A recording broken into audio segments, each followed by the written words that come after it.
So we've just had what is quite possibly the biggest scam in AI history. At least for now. Don't worry, in the near future, we're going to have scams much bigger than this. But at least for now, this is the biggest so far. Now, appropriately, I have pulled this article from the Times of India because India, unfortunately, is involved yet again. And the title here says how this Microsoft-backed billion-dollar London startup made 700 engineers sitting in India pose as AI tool. Okay, so the name of the company was called builder.ai. And it says, once valued at $1.5 billion and backed by tech giants, has filed for bankruptcy after being exposed for misleading investors about its AI capabilities.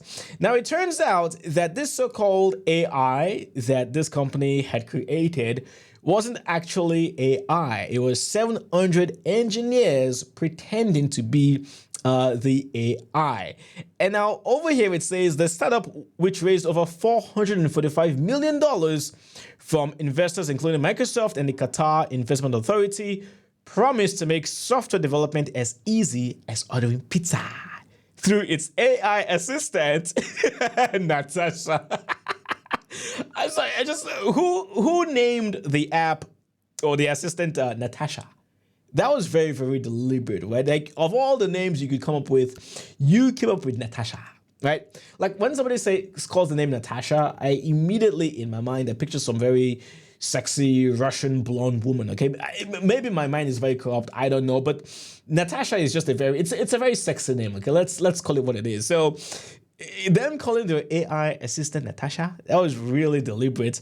And apparently, like I said earlier, it was all fake. This wasn't a real AI. It was just 700 engineers posing to be AI. But my question right here is, how were they able to manage all the prompts that I believe they were getting?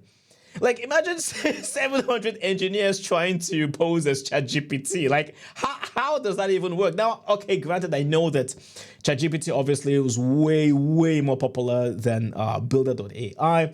But I would have to imagine that on an average day, builder.ai, they were getting thousands of prompt requests every single day.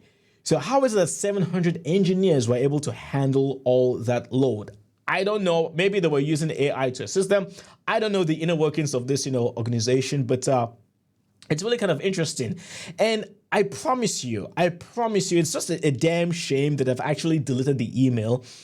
I remember getting an email from them last year. I got an email from builder.ai asking me to make a video about their AI tool to promote to my audience. In case you guys didn't know, I'm also a web developer. I make web development videos on my other YouTube channel, WebMonkey. I'm not really that active on there anymore, which is why when I got the email from them, I immediately just deleted the email. It's just a damn shit, but I remember getting an email from them, from this same company called builder.ai. So moving on, it says the deception wasn't new as early as of 2019. The Wall Street Journal exposed builder.ai's questionable AI claims, revealing that the platform relied heavily on human contractors rather than artificial intelligence. Multiple former employees described the company as all engineer, no AI, with most development work performed manually by staff in India. So how is it then that even though they were already suspected of being fraudulent way back in 2019, Microsoft and these other companies still felt the need to back them up? I don't get it, okay? It's kind of amazing how companies as massive as Microsoft, all these multi-billion-dollar companies with so much resources, aren't able to do like proper research on these startups that they want to fund. I don't get it. I really don't know how these companies operate. I just think it's really, really strange that Microsoft were duped into funding this company. And then even further down here, there was another fraud they committed regarding their investments, or their revenue. Okay, so over here it says that Builder AI's dramatic collapse came in May 2025 when lender Viola Credit seized $37 million from the company's accounts after discovering the startup had inflated its 2024 revenue projections by 300%. Founder Sachin Dev Dogal had promised $220 million in sales to creditors, but an independent audit revealed actual revenue of just $50 million. Yeah, these guys were really, really deceptive. And again, I hate covering stories like this because once again, India has been involved in a major scam. Now, I'm not trying to piss on every single Indian. I mean, I am Nigerian. So I should be the last person to mock another country for being frauds. I mean, my country gave the world the Nigerian prince. Okay, so I'm not here to judge Indians. I know, of course, the vast majority of Indians are not fraudulent. They're very, very nice people. In fact, I have friends who are Indians. One of my very best friends is also Indian.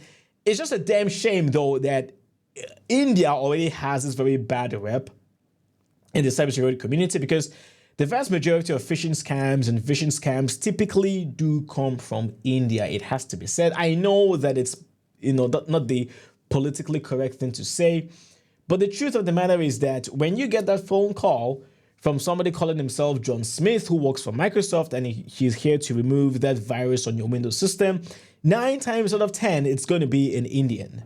I've received 4 or 5 calls like that in the past. My relatives have received calls like that in the past. My friends have received calls like that in the past, and they've always been Indian. Every single time it's always India.